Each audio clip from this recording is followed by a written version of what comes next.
আসসালামু আলাইকুম।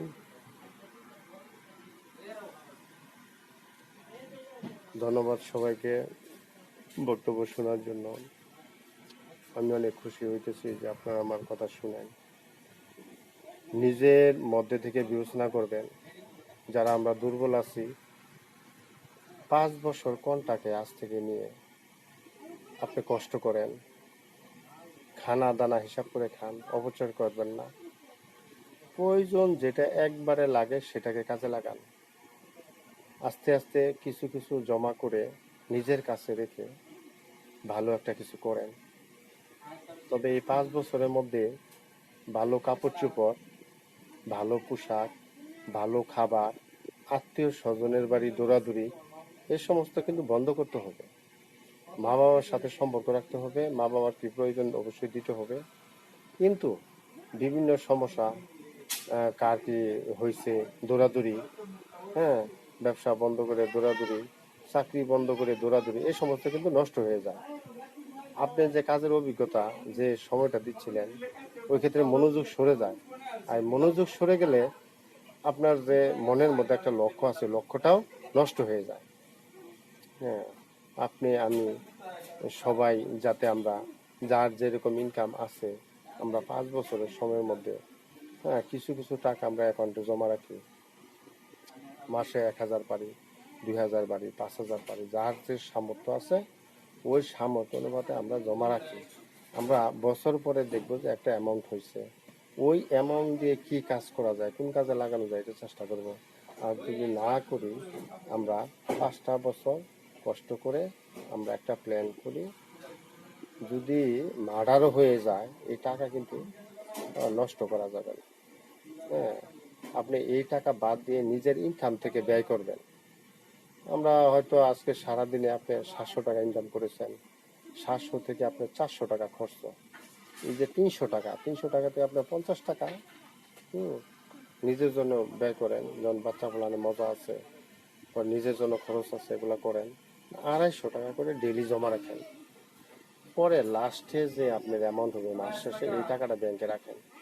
আস্তে আস্তে রাখতে রাখতে রাখতে রাখতে দেখা গেছে বছর, 2 বছর, 3 বছর, 4 বছর, 5 বছর। হ্যাঁ, এভাবে কারো যুক্তিতে কোনো কিছু করা যাবে না, নিজের যুক্তিতে সব কিছু করবেন। কেউ যুক্তি দিল এটা করো অনেক লাভ হবে, তোমার তো অনেক টাকা। ব্যবসায়ের গোপন কথা নিজের মনের মধ্যে রাখতে হবে। গোপন যেদিন ফাঁস করবেন ওদিন আপনার ব্যবসা চলে যাবে, ওদিন আপনার চাকরি চলে যাবে। আসলে আপনার গোপনীয়তা কিভাবে রাখবেন, কত টাকা ইনকাম হয় তোমার, তুমি কিভাবে চলো, তোমার কি আছে, এই সমস্ত বিষয় নিয়ে একটু থাকতে হবে। সব কিছু প্রকাশ করা যাবে না। হয়তো আপনার 700 কামাই, আপনি বলেন আলহামদুলিল্লাহ ভালো চলতেছে। আপনার 2,000 কামাই, আলহামদুলিল্লাহ। 4,000, আলহামদুলিল্লাহ। এর মধ্যে এমন প্রকাশ না করে ভালো। আল্লাহ তালা যদি আপনাকে পছন্দ করে, যা দিতেছে শুক্রিয়া আদায় করেন। আজকে 500 টাকা কামাই, আপনার 500 টাকা থেকে আপনি 300 টাকা ব্যয় করবেন।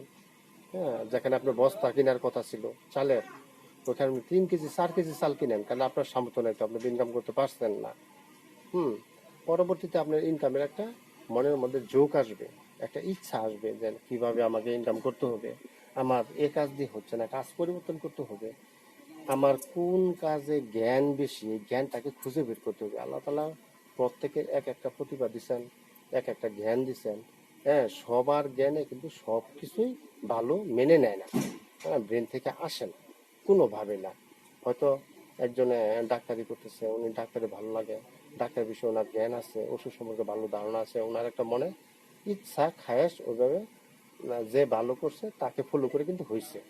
এখন আপনার মেকারি ভালো লাগে, মিস্ত্রি ভালো লাগে, এখন গাড়ির সব কাজ আপনি পারেন, তা ভালো লাগে না, কিন্তু আপনি ইলেকট্রিক কাজগুলা ভালো বোঝেন। ইলেকট্রিক কাজগুলো যদি, হাতের কাজ যে কোনো একটা ভালো শিখতে হবে। হুম, আপনি কাজ করতেছেন কিন্তু একসময় পুঁজি নাও থাকতে পারে। এই সমস্যা থেকে আপনি কিভাবে উঠবেন? আপনি জ্ঞান দিয়ে, মানুষকে সেবা দিয়ে, মানুষের উপকারে কায়িক পরিশ্রম করে কিন্তু আপনি টাকাটা আবার দোকান সাজিয়ে নেবেন। এই যে আপনি পরিশ্রম করবেন, মানুষের উপকার করবেন, এই এই একটা ধ্যান ধারণা থাকতে হবে। কারো ক্ষতি করা যাবে না। কেউ বিপদে পড়ছে তাকে বিপদে ফেলা যাবে না। কারো আপনার যুক্তিতে কারো যেন ক্ষতি না হয়। আর যদি এটা করতে পারেন, আলহামদুলিল্লাহ, আস্তে আস্তে আল্লাহ আল্লাহ তালা আপনাকে ভালো রাখবে, সুখে রাখবে। হুম, এই 5 বছর মেয়াদের মধ্যে 5 বছর আপনি মনে করেন আপনার কিছুই বুঝেন না, মোট কথা এখানে মাটি দিয়েই চলে আসবেন, আপনার কাজে ডেটে করবেন। আবার কেউ অসুস্থ হয়েছে, ওষুধ দেখে শুনে চলে আসবেন, সেখানে রাত্রি যাপন বা দীর্ঘ সময় কাটানো যাবে না। কারো সাথে হাসি তামাশা করবে, মেইলি কোনো লোভে পড়া যাবে না। কারো টাকা লোভে পড়া যাবে না। কেউ একটা যুক্তি দিছে, যুক্তিতে দৌড় মারলেন, এটাও হবে না। কারণ আপনার অভিজ্ঞতার উপর ঠিক রাখতে হবে। আপনি যদি নিজের অভিজ্ঞতা, কর্মের প্রতি আপনার ভালোবাসা এবং আল্লাহর একটা যে আপনাকে ইনকাম দিচ্ছে এই প্রতি একটা বিশ্বাস থাকতে হবে। যদি আপনি পাচ্ছেন, খাচ্ছেন, চলতেছেন ভালো, তারপরে শুকরিয়া আদায় করেন না, তারপরে কিন্তু আপনি আগাতে পারবেন না। আপনার মধ্যে শয়তানি বাস করবে এবং যা পুঁজি আছে সব খেয়ে বসে থাকবেন। হুম এই 5 বছর ইনশাল্লাহ আল্লাহর কাছে নিয়ত করে আল্লাহর কাম করবেন, নামাজ পড়বেন। আর আপনার কাজ করবেন কিভাবে উন্নত করা যায়, আপনার কাজ কে ভালো পারে তার থেকে জ্ঞান অর্জন করেন। জ্ঞানের কোনো শেষ নাই। জানতে থাকেন, করতে থাকেন, এর মধ্যে থেকে আল্লাহ তালা আপনাকে সফলতা দিয়ে দিবেন। যা সত্যি কথা ছিল আজকে আপনাদের সামনে বলে দিলাম। হ্যাঁ, এরপরেও লাইভে আসবে যে কিভাবে আমাদের প্রতিবন্ধকতা টিকে থাকা যায়। আজকে আলোচনা হলো যে আপনার 5 বছর সময়ের মধ্যে আমরা আমাদের টার্গেটকে সঠিক রাখবো। ইনশাল্লাহ 5 বছর পরে আমাদের যে কোনো কাজ উন্নত হয়ে যাবে। আপনার দ্বারা, আমার দ্বারা মানুষ যদি উপকার পায়, মানুষ যদি বিপদ থেকে রক্ষা পায়, মানুষ যদি বিপদগ্রস্ত না হয়, আপনার কাছে আইলে শান্তি পায়, এমন কাজে আমাদের করতে হবে ইনশাল্লাহ। আসসালামু আলাইকুম।